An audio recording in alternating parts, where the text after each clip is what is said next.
নমস্কার বন্ধুরা, আশা করি তোমরা সবাই ভালো আছো। আজ আমি তোমাদেরকে নিয়ে যাব উত্তরাখণ্ডের ছোট্ট একটা জনপদ আউলিতে, যেটা যোশীমঠ থেকে 4 কিলোমিটারের রাস্তা। সঙ্গে থাকো, আশা করি ভালো লাগবে। হাওড়া থেকে ট্রেনে আমরা হরিদ্বার পর্যন্ত গেছিলাম।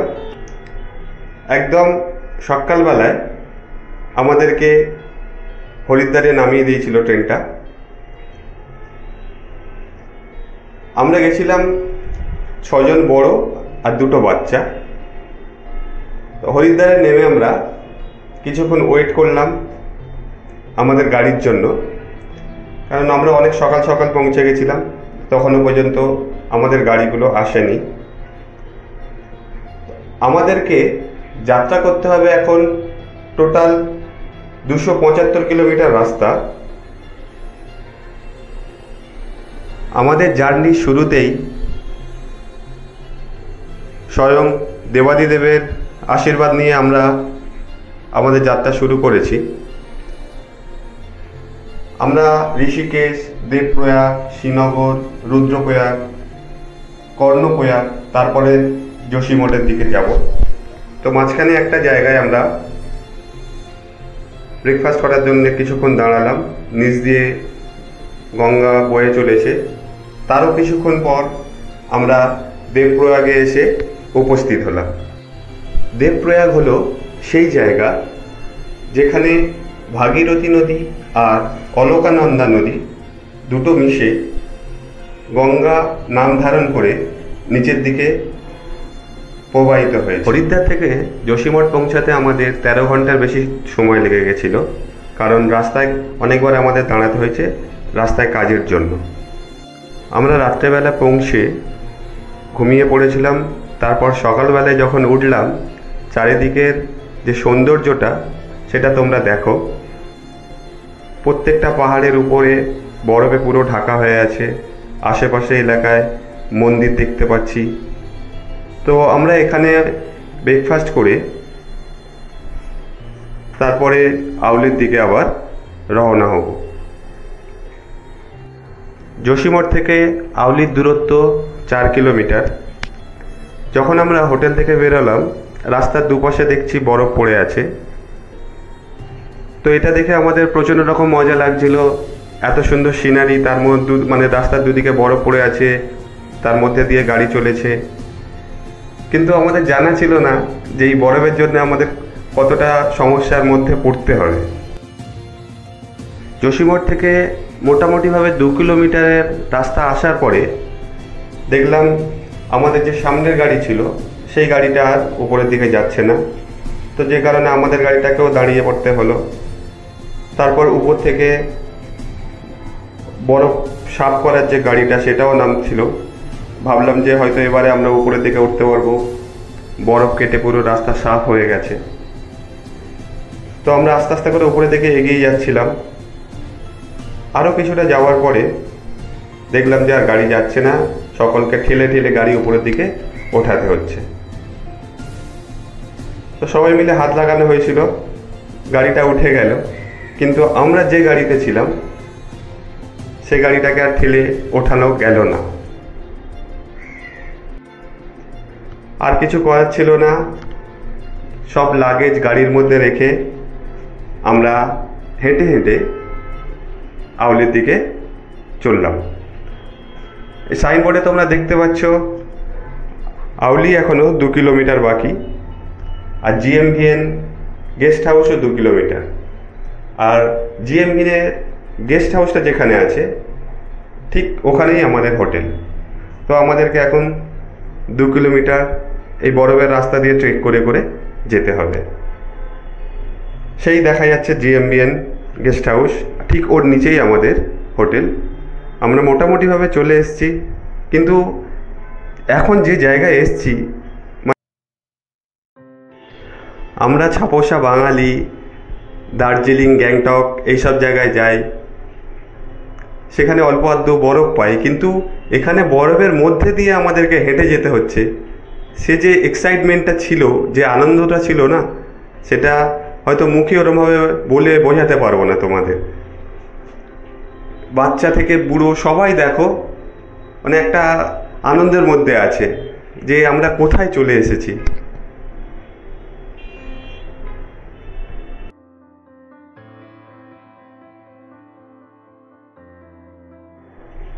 তোমরা জানো বরফের মধ্যে হাঁটার জন্যে আলাদা শু লাগে, কিন্তু আমরা তো বাড়ির জুতো পরেই সবাই চলে এসেছিলাম। তারপর যেখানে যাব সেখানে আমাদেরকে শু দেওয়া হয়েছিল। বরফের জন্যে রাস্তা পুরো পিচ্ছিল ছিল, যে কারণে সবাই স্লিপ করছিল। তাই একে অপরের হাত ধরে চেন সিস্টেম করে আমরা আমাদের হোটেলের দিকে উঠলাম। এখন আমরা জাস্ট হোটেলে প্রবেশ করব।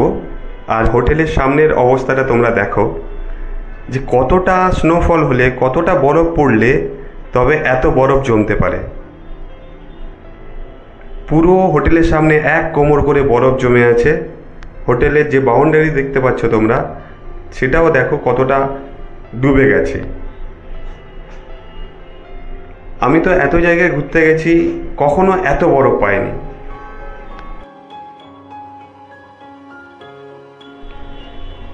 শুনেছিলাম আউলিতে অনেক বরফ থাকে, কিন্তু আমি যে যখন দেখলাম এত বরফ, ধারণার বাইরে ছিল। প্রত্যেকটা হোটেলের মাথার উপর দেখো কত উঁচু উঁচু করে বরফ পড়ে আছে। এই আমাদের হোটেল, ঠিক GMVN ছিল গেস্ট হাউস, তার সামনে ওই উপরে যে পতাকা উঠছে ওখানে GMVN গেস্ট হাউস। যখন আমরা পৌঁছেছি মোটামুটি বিকেল হয়ে গেছিল। বিকেলের আলো এসে পড়েছে পাহাড়ের ওপর, সোনার মতো জ্বলজ্বল করছে। দেখো চারিদিকটা, যেখানে সূর্যের আলো পড়েছে বরফের মধ্যে।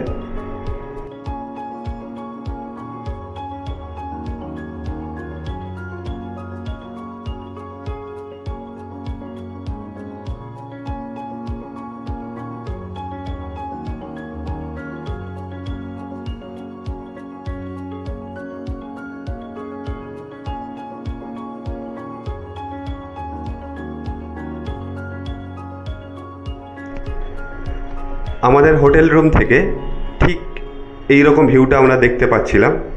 আর সেই যে একটা রোপওয়ে যাচ্ছে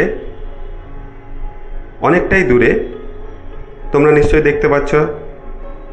এই রোপওয়েটা যোশীমঠ থেকে আউলি পর্যন্ত আছে।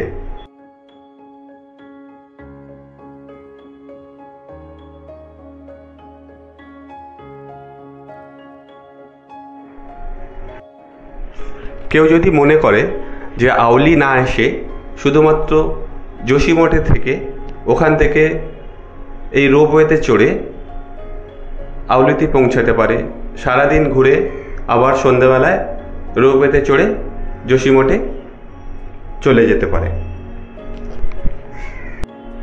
তো যাই হোক, আমরা তো আউলিতে টোটাল 3-4 দিনের জন্য এসেছি। এখানে আমাদের প্যাকেজ পুরো তৈরি করা ছিল। আমরা তারপর সবাই রেডি হয়ে বেরিয়ে পড়েছিলাম আমাদের প্যাকেজে যেগুলো ছিল সেগুলো উপভোগ করার জন্য। এখন আমরা যে জায়গায় দাঁড়িয়ে আছি আমাদের হোটেলের ঠিক উপরটাতে, আর GMVN যে গেস্ট হাউসটা আছে ঠিক আমাদের সামনে আছে। বিশাল বড় একটা গেস্ট হাউস, এটা সরকারি আছে।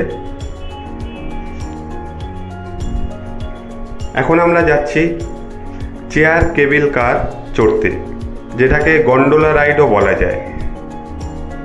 এই বরফের মধ্যে যে সিঁড়িগুলো আছে, সাবধানে আমরা উঠলাম আস্তে আস্তে। এই হলো সেই চেয়ার কেবিল কার, যেটাতে চড়ে আমরা একদম উপরের দিকে যাব। আর তোমরা সবাই দেখতে পাচ্ছ এটাও যে এখানে আইস কিং করা হচ্ছে। অ্যাকচুয়ালি এখানে আইস কিং শেখানো হয়। তো আমি ওখানে জিজ্ঞেস করে জানতে পারলাম 2 সপ্তাহ কোর্স আছে। কেউ চাইলে এখানে থেকে 2 সপ্তাহ যে কোর্সটা আছে ওটা করতে পারে, এরা সার্টিফিকেটও দেয়। তো দেখো সেই একদম উপর থেকে আরও উপর থেকে সব আইসকিং করে করে নামছে। আমরা এখন ওই উপরটাতে যাব এই চেয়ার কেবল কার চড়ে। আমরা উঠে পড়েছি। দেখো চারদিকটা খোলা, সামনে একটা রড আছে শুধু, সেটাকে ধরে আমাদেরকে যেতে হচ্ছে। পাহাড়ে গিয়ে আমরা হয়তো অনেকেই রোপওয়ে চড়েছি, কিন্তু সেটা চারিদিক দিয়ে ঘেরা থাকে একটা ঘরের মতো। আর এটা পুরোপুরি খোলা, কোনো বাধা নেই, কিছু নেই, নিজেদেরকে ওই হ্যান্ডেলের ওপর ধরে বসে যেতে হবে। আর উপর থেকে তোমরা সিনারিটা দেখতে পাচ্ছ, কত সুন্দর লাগছে। মানে এই যে অভিজ্ঞতাটা, এটা হয়তো আমি এরকমভাবে বোঝাতে পারবো না, বলতে পারবো না, কিন্তু আমি মনে করি এটা আমার একটা লাইফ টাইম অ্যাচিভমেন্ট। যে হ্যাঁ, অনেক জায়গায় ঘুরতে গেছি, যে এইরকম একটা যে ব্যাপারটা আছে না, সেটা ওরকমভাবে বলে বোঝানো যাবে না, তাও ফ্যামিলিকে সঙ্গে নিয়ে।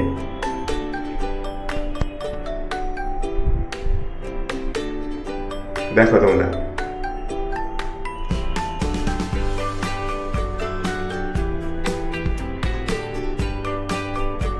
এবার নিচের দিকটা দেখো কতটা উঁচুতে আমরা আছি। চারিদিকে বরফের চাদরে মোড়া, একদম প্লেন হয়ে আছে পুরো দিক। নিচে যে ছোট ছোট লোকজনের দেখা যাচ্ছে, এতটা উঁচুতে আমরা আছি যে লোকদের ছোট ছোট একদম মনে হচ্ছে। দেখো এই খালি একটা চেয়ার কার চলে আসছে, সেই নিচে থেকে আমরা উঠছি। এখনো অনেকটা যাওয়া বাকি আছে। এই যে অভিজ্ঞতাটা না, সারা জীবন ধরে মনে থাকবে। দেখো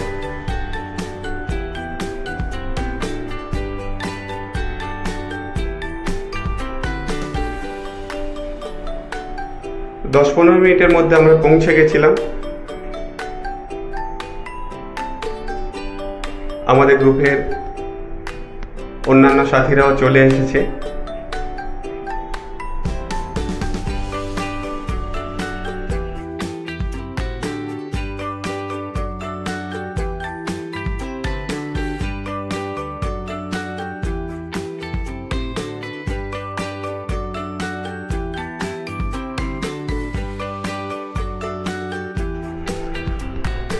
আমরা কলকাতা থেকে টোটাল প্যাকেজ সিস্টেম করে গেছিলাম। আমাদের খাওয়া দাওয়া থাকা, ওখানকার যে অ্যাক্টিভিটিগুলো আছে, যেমন এই যে আমরা গন্ডোলা রাইডটা করলাম, এরপরে আইসকিং আছে, তারপরে ট্রেকিং থাকবে। এই পুরো ব্যাপারগুলো আমাদের প্যাকেজে অন্তর্ভুক্ত ছিল।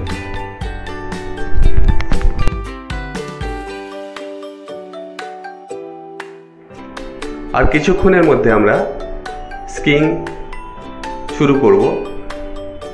এই মুহূর্তে যে গাড়িটা তোমরা দেখতে পাচ্ছ, এটা বরফ কাটার সঙ্গে সঙ্গে যে রাস্তার মধ্যে যে বরফগুলো পড়ে আছে এবড়ো খেবড়ো হয়ে, সেটাকে মসৃণ করার জন্য এই গাড়িটা ব্যবহার করা হয়। তো যাই হোক, আমরা আমাদের স্কিইং শুরু করে দিয়েছি। আমরা তো কখনো এর আগে এরকমভাবে স্কিইং করিনি, প্রয়োজনও পড়েনি।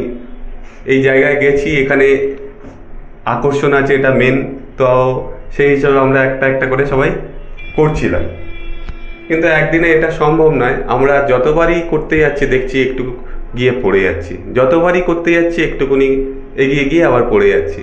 আমার এই বাচ্চাটা তাও একটু ঠিকঠাক করেছে, কিন্তু আমরা বড়রা একটুখানি যাচ্ছি আবার উল্টে পড়ে যাচ্ছি। তো আমরা সবাই মিলে 10-12 বার 15 বার চেষ্টা করেছি করার, কিছু দূর এগোই আবার পড়ে যাই। আমার ক্ষেত্রেও তাই হয়েছিল। পড়লাম, একটুখানি এগিয়ে গেলাম, আবার ধপাস করে পড়ে গেলাম। খুব মজা লাগছিল, মনে হচ্ছিল নিজেদের বাচ্চাবেলা আবার ফিরে পেয়েছি। যে এটা করার মধ্যে একটা মজা ছিল, কিন্তু জানি না এটা একদিন বা দুদিনে হবে না, এক সপ্তাহ বা তার বেশি টাইম দিলে, প্র্যাকটিস করলে হয়তো ব্যাপারটা হতে পারে।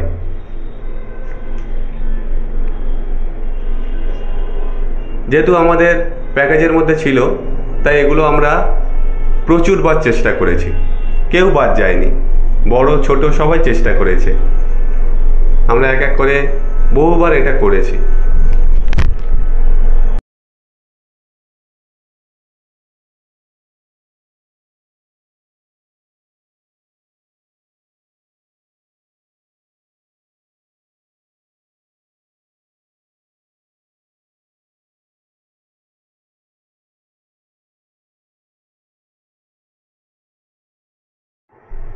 আমরা যে উপরে এসেছি, এবারে তোমাদেরকে এই উপরের পরিবেশটা কেমনি আছে, উপরের বিউটিটা কেমনি আছে সেটা তোমাদেরকে দেখাই।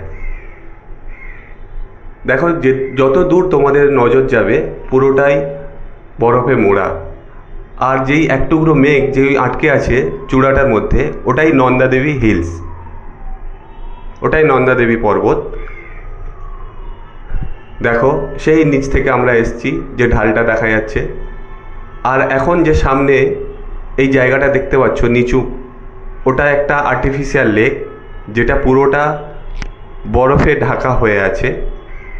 যদি কখনো গরমের সময় তোমরা যাও তাহলে এই লেকটা তোমরা দেখতে পারবে জল আছে, কিন্তু এখন শীতের সময় যদি তোমরা আসো তাহলে এটা বরফে পুরো ঢাকা দেখতে পাবে।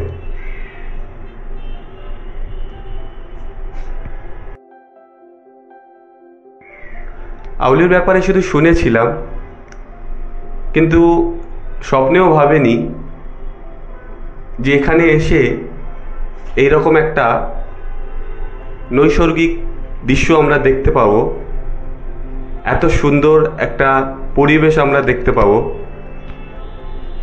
একটু আধটু বরফের জন্য আমরা ছটপট করতাম, আর এখন বরফের ওপরেই আমরা আছি কন্টিনিউয়াসলি। বাচ্চারা ওখানে একটু মজা করলো।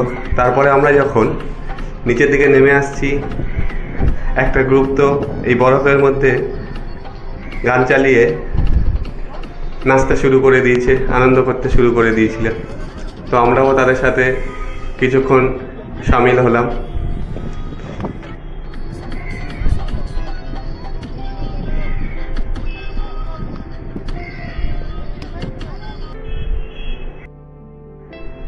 নেক্সট দিন মানে 3 নম্বর দিনে আমরা আউলির এখানে একটা হনুমান মন্দির ছিল, ওখানে এসেছিলাম। তো ওখান থেকে তোমরা ভিউটা দেখো কত সুন্দর লাগছে।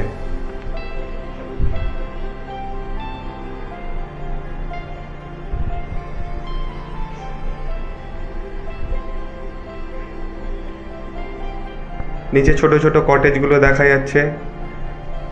এই যে কটেজগুলো আছে, এখানে কাপেলরা থাকতে পারবে, দুজনের বেশি জায়গা হয় না, ছোট ছোট রুম আছে।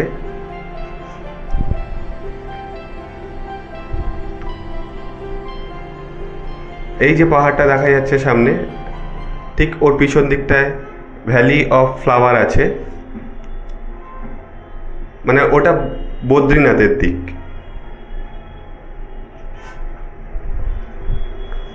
আর এটা হনুমান টেম্পলটা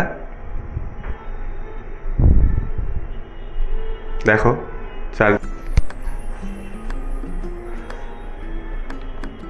আমাদের জার্নি 3য় দিনেও আমরা এই কেবল কার জার্নিটা করেছিলাম, যেটা আমাদের ফ্রি রাইড ছিল। প্রথম দিন আমরা 3 জনে গেছিলাম, আজকে আমরা 5 জন যাচ্ছি। একটা কেবল কারে।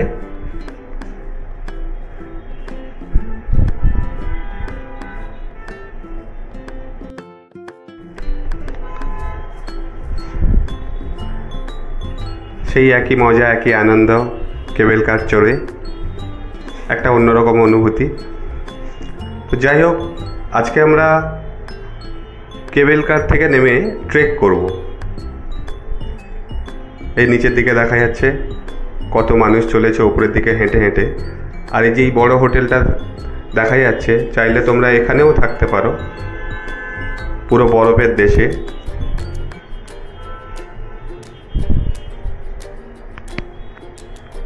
এই সেই লেক। যদি না আমি বলি এটা একটা লেক তো কেউ বুঝতেও পারবে না। আর সামনে সেই নন্দাদেবী পর্বতটা দেখা যাচ্ছে। দেখো কত সুন্দর দেখতে লাগছে লেকটাকে। আমরা এখানে কিছুক্ষণ মজা করলাম, তো তারপর আমরা উপরের দিকে ট্রেক করব। আউলিতে আমাদের টোটাল 4 দিনের প্যাকেজ ছিল। আজকের আমাদের 3য় দিন। তো এখন আমরা ট্রেক করতে চলেছি। যোশীমঠ থেকে রোপওয়ের যে লাস্ট পয়েন্টটা আছে আমরা তত দূর যাব ট্রেক করে করে।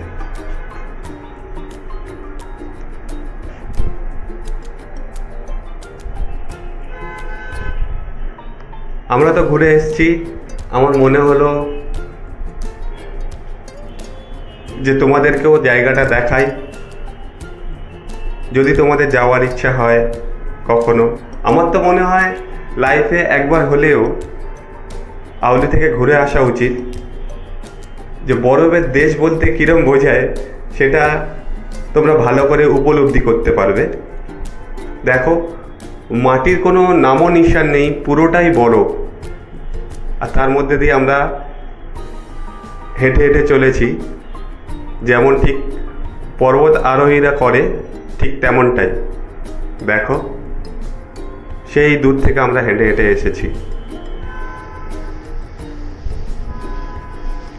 আইস্কিং করার লোকেরও অভাব নেই, তারা রোপওয়েতে করে উপরে চলে যায় আর আইস্কিং করতে করতে নিচের দিকে নেমে আসে। এখন আমরা পৌঁছে গেছি লাস্ট পয়েন্টে। দেখো ওখানে চামড়ি গায়ের ওপর ও ফটো তুলছে বসে। আমার তো অত সাহস হবে না ওর পিঠে গিয়ে বসা। ও বাচ্চা, তাও কি সুন্দর করে বসে আছে।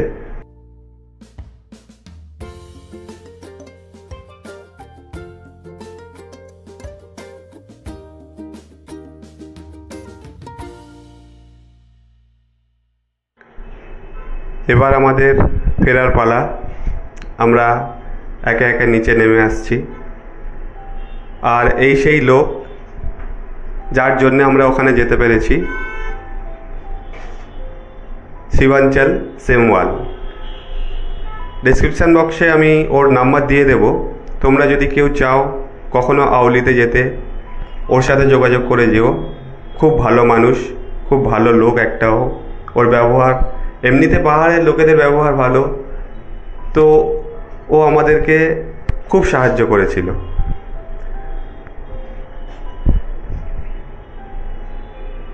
আর বেশি কিছু বলার নেই।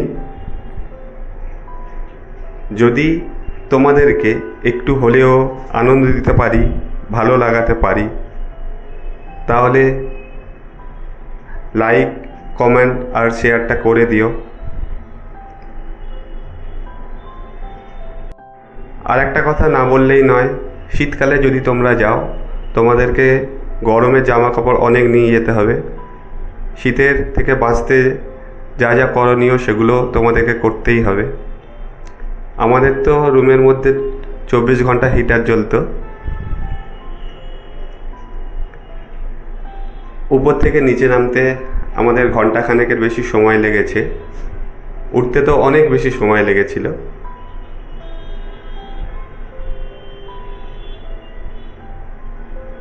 তো এই ট্যুরটা সারা জীবন আমার মনে থাকবে, যে আমি কোথায় এসে পড়েছিলাম, কি দেখলাম। আমার সঙ্গে সঙ্গে তোমাদেরও দেখা হয়ে গেল।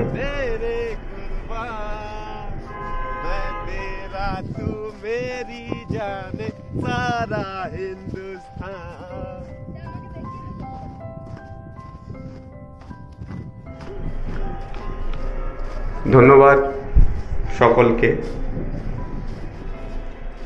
আবার কোনো নতুন ভিডিও নিয়ে হাজির হব কখনো।